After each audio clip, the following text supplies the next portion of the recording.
আজকের ভিডিওতে থাকছে মাছ নিয়ে আলোচনা। এই মাছটা আসলো কোথা থেকে, পুকুর থেকে নাকি হাট? আজকের ভিডিওর মূল আকর্ষণ হলো 1.5 কেজি ওজনের একটি মাছ মিষ্টি। আমি আসছি, আমার সাথে বড় আপাও আসছে। মাছ মিষ্টিটা আমার বড় আপাই নিয়ে আসছে। অয়েল খরচ করা যায়, গরুর ঘুষিতেই ধুমা দিয়েছি আমরা। এই খাবারগুলোর নাম কানমুড়ি, জিলাপি আর হলো একটা বিশাল আকারের মাছ মিষ্টি।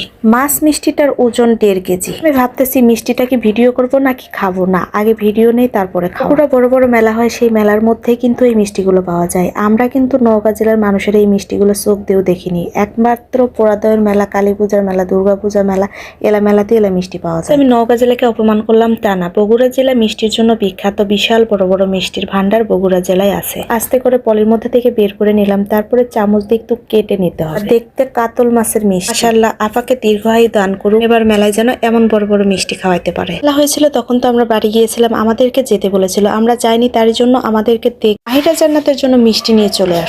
এখন খাওয়ার পালা, চামচ দিয়ে কেটে নিলাম, তারপরে একটু ডাবুর দাঁত দিয়ে দেখতেছি মিষ্টির ভিতরে শক্ত নাকি নরম। দেখি না, মিষ্টি মাশাআল্লাহ অনেক সুন্দর। মিষ্টি খেতে খেতে কথা বলা শেষ করে দিলাম। আজকের ভিডিও এই পর্যন্ত। আল্লাহ হাফেজ, সবাই ভালো থাকবেন।